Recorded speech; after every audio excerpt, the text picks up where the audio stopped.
নুন কেমন আছি আমরা সবাই নিশ্চয়ই ভালো আছি তাই না? আমরা কি ঠিকঠাক মতো পড়াশোনা করছি? পড়াশোনা কিন্তু করতে হবে। সবগুলো সাবজেক্টের উপর আমাদের অনলাইন ক্লাস শুরু হয়ে গেছে, তো সেগুলোর উপর ভিত্তি করে আমরা কিন্তু পড়াশোনা চালিয়ে যাব। ঠিক আছে, এর আগের ক্লাসে আমি তোমাদের পড়িয়েছিলাম বাংলা উচ্চারণের নিয়ম নিয়ে। ঠিক আছে, আজকে সেই উচ্চারণের কিছু রূপ, আমি শব্দের উচ্চারণের কিছু রূপ আমি তোমাদেরকে দেখাবো যে একটি শব্দ আমরা কিভাবে উচ্চারণ করি। শব্দের বানান রূপ এবং উচ্চারণ রূপ এই দুটোই কিন্তু আলাদা। আমি বানান লিখব, সঙ্গে উচ্চারণ তোমাদেরকে শিখিয়ে দিব, সেই উচ্চারণটাও আমি কিন্তু লিখে দেখাবো যে কিভাবে সেটা উচ্চারণ করতে হয়। সবাই আমরা খাতা কলম নিয়ে রেডি হয়ে যাই, কেমন?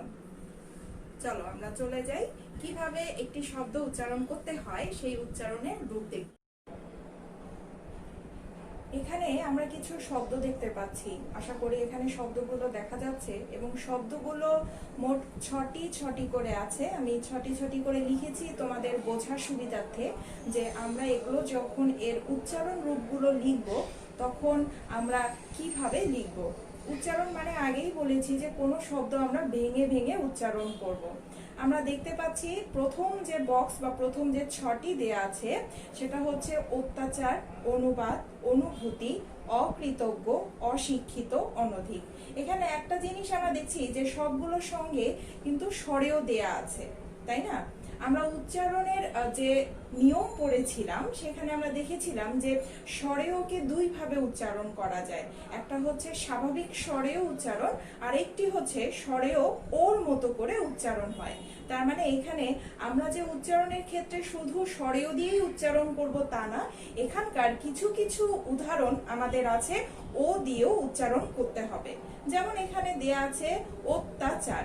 ঠিক আছে, আমরা প্রথমেই স্বরেও দিয়ে যদি উচ্চারণ করি তাহলে এটা কিন্তু হয়ে যাবে অত্যাচার, কিন্তু আমরা আসলেই কি অত্যাচার উচ্চারণ করি? না, আমরা এটার উচ্চারণ করি কি? উচ্চারণ করি হচ্ছে অত্যাচার। আমি লিখে তোমাদের দেখাচ্ছি। ও এই পর্যন্ত আমরা একটা করি, তা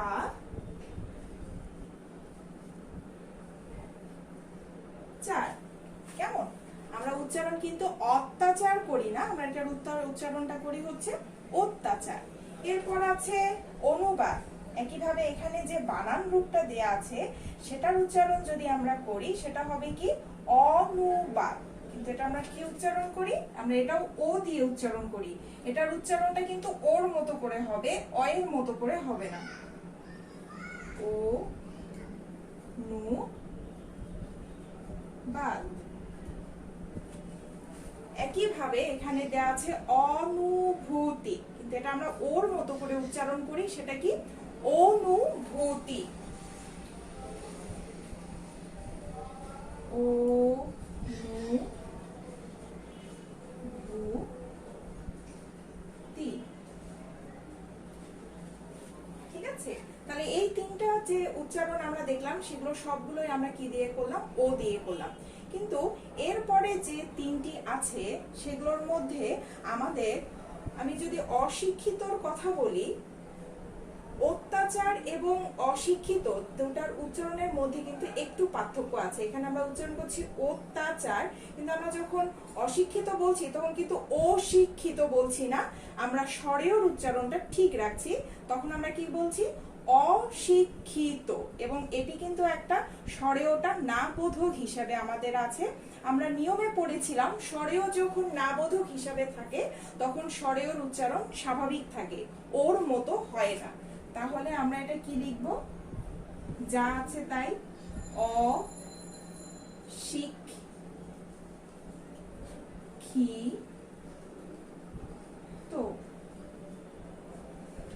ঠিক আছে, আমরা এটা কি লিখব? অকৃতজ্ঞ।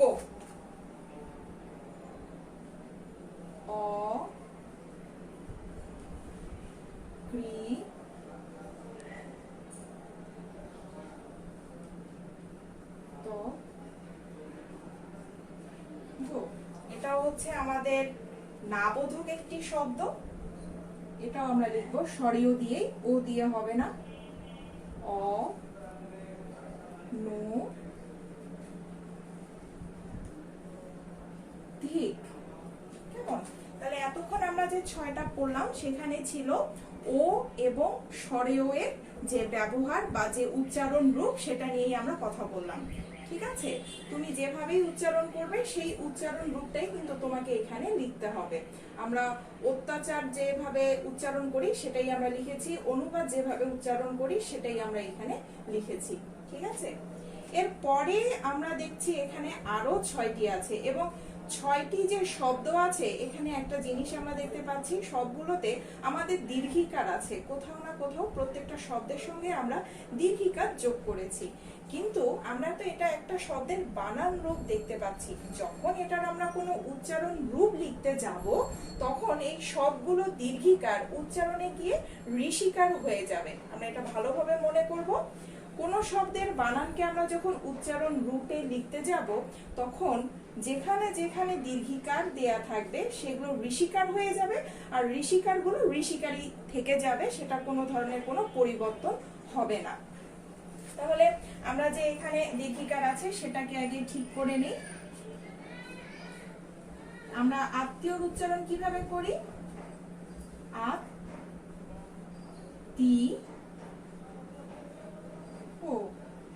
একটা চন্দ্রবিন্দু হবে, কেন চন্দ্রবিন্দু হবে সেটা আমরা পরে বলবো। তারপরে দেয়া আছে এটার উচ্চারণ কি, আমরা কি এটার উচ্চারণ যেভাবে বানান দেয়া আছে সেভাবেই করব? দিন বন্ধু, আমরা কিন্তু এটা এভাবে উচ্চারণ করি না, আমরা এটাকে কিভাবে উচ্চারণ করি? দিন বন্ধু। তাহলে এই দীর্ঘিকারটা তো প্রথমেই ঋষিকারে বদল হয়ে যাবে, দিন বন্ধু।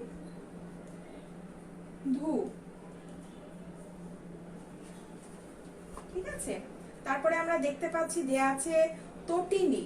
এটা যদি বানান যেভাবে দেয়া আছে সেভাবেই যদি উচ্চারণ করি তাহলে হচ্ছে তটিনী, কিন্তু আসলে কি আমরা তটিনী বলি? আমরা কিন্তু এটা উচ্চারণ করি তটিনী। তাহলে তয়ের সাথে কি একটা যোগ হবে বলো তো?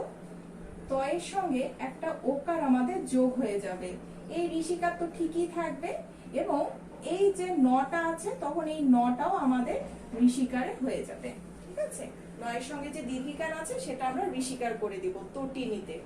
তারপরে আমাদের দেয়া আছে নদী। এটার যদি আমরা বানান রূপ যেটা দেয়া আছে সেটাই যদি উচ্চারণ করি তাহলে হবে নদী, কিন্তু আমরা তো নদী বলি না, আমরা এটার সঙ্গে কি বলি?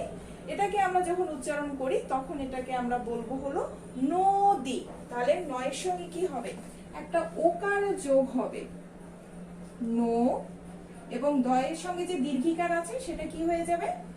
ঋষিকার হয়ে যাবে, নদী। তারপরে কি দেওয়া আছে? পরীক্ষা। এটা হচ্ছে আমাদের বানান রূপ, কিন্তু এই বানানটাকে যখন আমরা উচ্চারণ করব কিভাবে উচ্চারণ করব? পরীক্ষা নাকি পরীক্ষা? আমরা এটাকে উচ্চারণ করব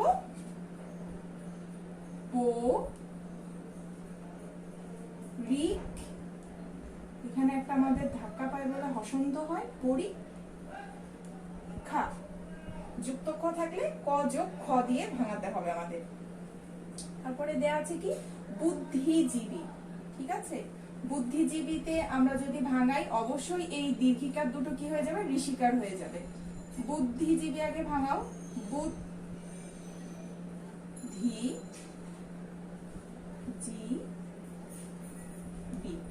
তাহলে এখান থেকে আমরা কি শিখলাম? এই 6টা থেকে যে যেখানেই আমাদের দীর্ঘিকার দেয়া থাকবে সেটা আমাদের উচ্চারণে গিয়ে কি হয়ে যাবে? ঋষিকার হয়ে যাবে, আর যেখানে ঋষিকার আছে সেটা ঋষিকারই থেকে যাবে, সেটার কোনো পরিবর্তন হবে না। ঠিক আছে, এরপর আমরা আরো 6টি বানান এখানে দেখতে পাচ্ছি। দেয়া আছে গ্রীষ্ম, নিশ্চিত, বনবাস, কোষ্ঠী, বিস্মিত, স্বল্প। এই 6টি বানানের একটা কমন রূপ হচ্ছে আমরা এখানে কিন্তু স দেখতে পাচ্ছি, যে আমাদের 3টি স আছে সেই 3টি সই দেখতে পাচ্ছি, মূর্ধন্য স, তালব্য স, দন্ত স। কেমন? তো এই বানানের যে স্বটাকে আমরা যখন উচ্চারণে লিখতে যাব সেটা যেই স্বই হোক না কেন সেই স্বটা কি হয়ে যাবে? আমাদের তালব্য স হয়ে যাবে। বানান রূপে যদি মূর্ধন্য স, দন্ত স, তালব্য স থাকে, এই সবগুলো স আমাদের উচ্চারণে গিয়ে তালব্য স হয়ে যাবে। ঠিক আছে, তাহলে এখানে আমরা কি লিখেছি? গ্রীষ্ম। ম ফলা থাকলে শয়ের কিন্তু ডাবল বা দ্বিত্ব উচ্চারণ হবে, ঠিক আছে। এবং এখানে যেহেতু দীর্ঘিকার আছে, আমরা আগের নিয়মে পড়েছি দীর্ঘিকার থাকলে সেটা কি হয়ে যায়, ঋষিকার হয়ে যায়। তাহলে এটা যদি আমরা বানানটা লিখি, সরি উচ্চারণ, গ্রীষ্ম। আমরা আগেই বলেছি সেটা যে কোনো স থাকলে কি হয়ে যাবে, তালব্য স হয়ে যাবে। তাই আমরা এখানে গ্রীষ্ম তালব্য স দিয়ে করেছি। তারপরে কি দেয়া আছে, নিশ্চিত। আমরা তালব্য স দিয়েই ভাঙাবো, নিশ্চিত, ঠিক আছে। এরপর আমাদের দেয়া আছে কি, এখানে যে বানান দেয়া আছে সেটা যদি আমরা উচ্চারণ করি, কি দেয়া আছে, বনবাস। কিন্তু এটা কি আমরা বনবাস উচ্চারণ করি নাকি বনবাস উচ্চারণ করি? আমরা এটাকে কিন্তু উচ্চারণ করি বনবাস। যদি বনবাস উচ্চারণ করি তাহলে কি বানান লিখবো আমরা উচ্চারণে গিয়ে, বাস। এই দন্তস্বটা এখানে তালব্য স হয়ে গেল। তারপরে কি দেয়া আছে এখানে, কষ্টি। আমাদের যদি বানান যা দেয়া আছে তাই যদি উচ্চারণ করি সেটা কি হয়, কষ্টি। কিন্তু আমরা এটা কি উচ্চারণ করি, আমরা কিন্তু এটা উচ্চারণ করি কোষ্টি। তাহলে কয়ের সঙ্গে কি যোগ হবে, কয়ের সঙ্গে একটা ওকার যোগ হবে, কোষ্টি। এখানে কিন্তু আমাদের মূর্ধন্য স আছে, কিন্তু আমরা তো এখানে বলছি যে মূর্ধন্য স, দন্ত স, তালব্য স, সে যে সই থাকুক না কেন উচ্চারণের রূপ লিখতে গিয়ে একটা সই বসবে, সেটা কোন স, তালব্য স। তাই আমরা এখানে তালব্য স দিয়ে দিলাম। তারপরে কি দেয়া আছে, বিস্মিত।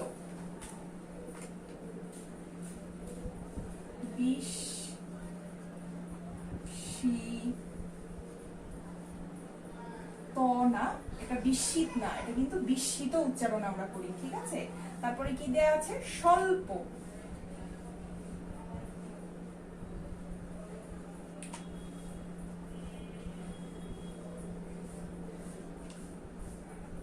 আমরা কিন্তু স্বল্প উচ্চারণ করি, তাই আমরা এখানে স্বল্প লিখেছি। এবং এই দন্তস্বর পরিবর্তে এখানে আমাদের কি হলো, তালব্য স হয়ে গেল। তাহলে আমরা কি নিয়ম করলাম এতক্ষণ, যে যে কোনো সই থাকুক না কেন সেটা মূর্ধন্য স হতে পারে, দন্ত স হতে পারে বা তালব্য স হতে পারে, আমরা উচ্চারণের রূপ যখন লিখবো তখন সেটা কি দিয়ে করব, আমরা তালব্য স দিয়ে সেটাকে উচ্চারণ রূপ নিয়ে আসব।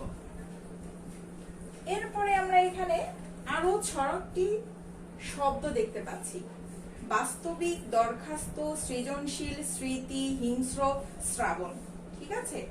এই 6টি যে শব্দ দেখতে পাচ্ছি সেখানেও কিন্তু আমাদের স আছে, তাই না, স কিন্তু আছেই আমাদের। আমরা কিছুক্ষণ আগেই তো শিখলাম যে যে কোনো স থাকলে কি হবে, তালব্য স হবে। তাহলে এখানেও যে স গুলো আছে সেই স গুলোর ক্ষেত্রেও কি আমরা তালব্য স দিয়েই করব? যদি আমরা তালব্য স দিয়েই বলি তাহলে কি হবে, বাস্তবিক। কিন্তু বেসিক্যালি এটার উচ্চারণটা আমরা কিভাবে করছি, বাস্তবিক, তাই না। তারপরে এখানে যে দেয়া আছে দরখাস্ত, আমরা কি এভাবে উচ্চারণ করি না, আমরা কিন্তু উচ্চারণ করি দরখাস্ত, তাই না। তাহলে এখানে শয়ের উচ্চারণটা কিছুটা কি আমাদের ছয়ের মতো হচ্ছে না, এখানে যেই শয় আছে সেটা তো আমাদের ছয়ের মতো উচ্চারণটা হয়ে যাচ্ছে।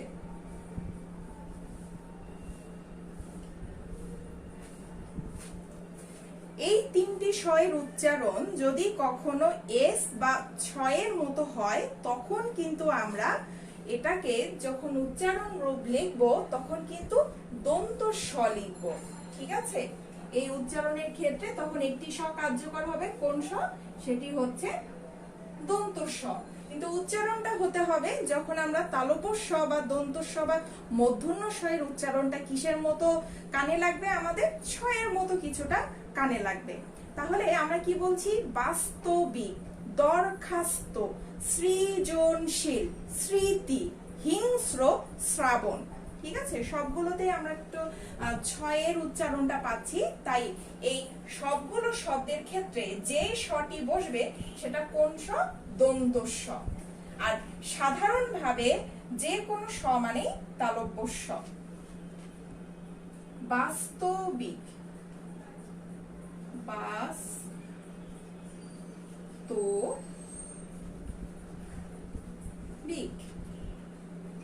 কি আছে, দরখাস্ত, দরখাস্ত।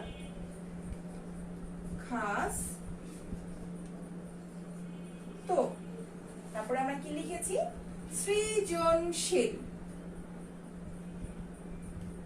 সৃজন।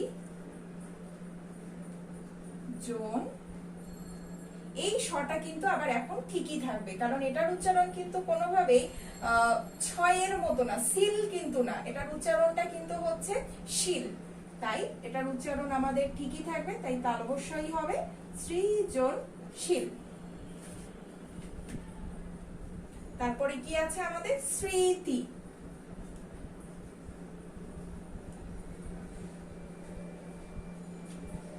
তারপরে কি দেয়া আছে, হিংস্র কিন্তু না, আমরা এটার উচ্চারণ কি করি, হিংস্র, তাই আমরা হিং ওকার দিয়ে লিখব, হিংস্র।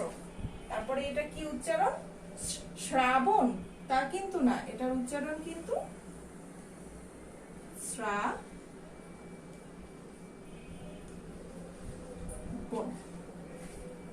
ঠিক আছে, এই গেল আমাদের তালব্য স এবং দন্ত স এর ব্যবহারটা। তারপরে আমরা 6টি শব্দ দেখতে পাচ্ছি, আমরা একটু ভালো করে যদি খেয়াল করি তাহলে প্রত্যেকটা শব্দের সঙ্গে কিন্তু ন দেয়া আছে। দেখো, প্রাণে আছে, পণ, অপরাহ্ন, চিহ্ন, প্রণীত, প্রণালী। ঠিক আছে, সবগুলোতেই কিন্তু ন আছে, এবং একইভাবে আমরা শ্রাবণ বানানেও কিন্তু ন পাই, যদিও সেটা অন্য নিয়মের মধ্যে চলে গেছে, তারপরও এখানে একটা নিয়ম প্রযোজ্য। সেই নিয়মটা হচ্ছে, আমাদের বানানে যেই নয় থাকুক না কেন, সেটা দন্তন্য হোক বা মূর্ধন্য হোক, আমরা যখন শব্দটির উচ্চারণ রূপ লিখতে যাব তখন কিন্তু আমাদের দন্তন্য দিয়ে লিখতে হবে সেটা। আমি এই কারণে দেখো, শ্রাবণ বানানে কিন্তু আমাদের মূর্ধন্য আছে, কিন্তু আমি যখন এটার উচ্চারণ রূপ লিখতে যাচ্ছি তখন কিন্তু সেখানে আমি দন্তন্য দিয়েছি। ঠিক একইভাবে আমি যখন প্রাণ লিখতে যাব, প্রাণ কিভাবে লিখবো, মূর্ধন্য আছে, কিন্তু আমি কি বললাম, যেই নয় থাকুক না কেন সেটা দন্তন্য হয়ে যাবে। একইভাবে পণ, পণ্য হয়ে যাবে, দন্তন্য হয়ে যাবে। এরপর কি আছে, অপরাহ্ন, হয়ের সঙ্গে যে ন আছে সেটা কিন্তু আমাদের মূর্ধন্য আছে, কিন্তু আমরা বললাম যে যেই নয় থাকুক না কেন সেটা দন্তন্য হয়ে যাবে। এখানে যদি আমরা বলি অপরাহ্ন, কিন্তু আমরা উচ্চারণ কি করি, অপরাহ্ন, তাহলে ওকার হয়ে যাবে,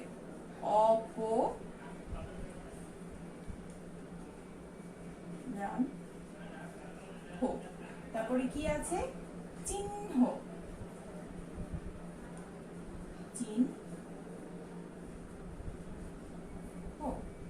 তারপরে এটা কি আছে, প্রণীত, এটা কি উচ্চারণ আমরা প্রণীত করি, আমি যদি বানানটাই উচ্চারণ করি সেটা কি হচ্ছে প্রণীত, কিন্তু আমরা কি উচ্চারণ করি, প্রণীত।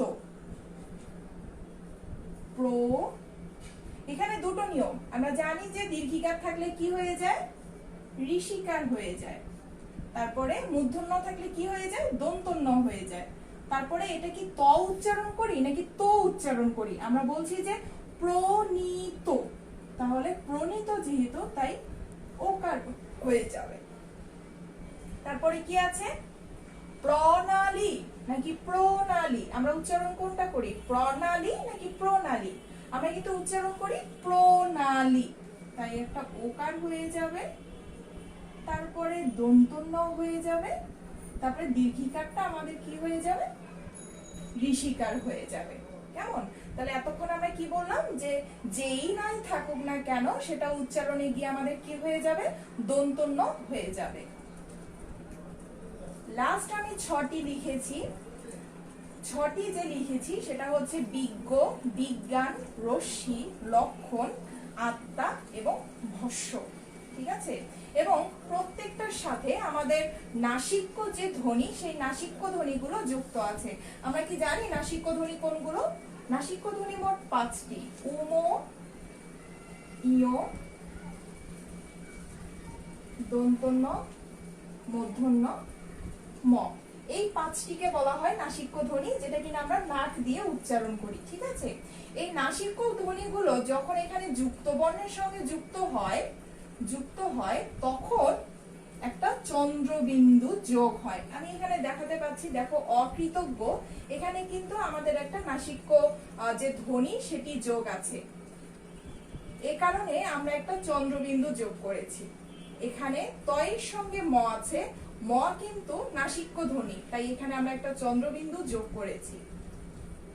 ঠিক আছে, তাহলে আমরা কি বলছি, দন্ত স এর সঙ্গে ম আছে, এখানে আমাদের নাসিক্য ধ্বনি আছে, তাই এখানে আমরা একটা চন্দ্রবিন্দু যোগ করব।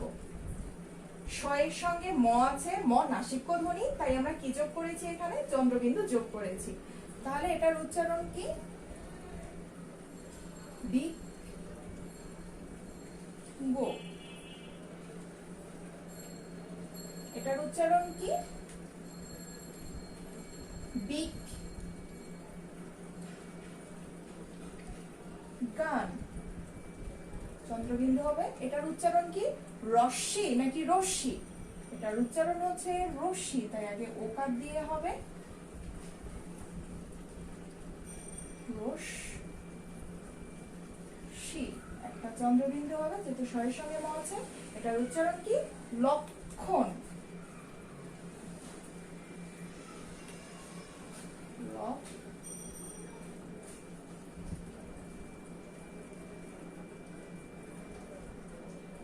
চন্দ্রবিন্দু হবে। এটার উচ্চারণ কি, এটা কিন্তু আমরা যদি হিন্দিতে উচ্চারণ করি তাহলে কিন্তু এটার উচ্চারণ হচ্ছে আত্মা, কিন্তু আমরা বাঙালিরা এটার উচ্চারণ করি আত্মা, কিন্তু নাসিক্য ধ্বনি থাকায় আমরা এখানে একটা চন্দ্রবিন্দু দিব। এটার উচ্চারণ কি, ভস্য, শয়ম আছে, এটার উচ্চারণটা গ্রীষ্মের মতো। হ্যাঁ, এটাকে যদি আমরা বলি বানান রূপ গ্রীষ্ম, অনেকেই আমরা গ্রীষ্ম বলি, কিন্তু বেসিক্যালি এটা আমরা উচ্চারণ করি কি, গ্রীষ্ম। ঠিক একই ভাবে এখানে ভস্য উচ্চারণ হবে, ভস্ম না, যে কোনো স মানেই তালব্য-স,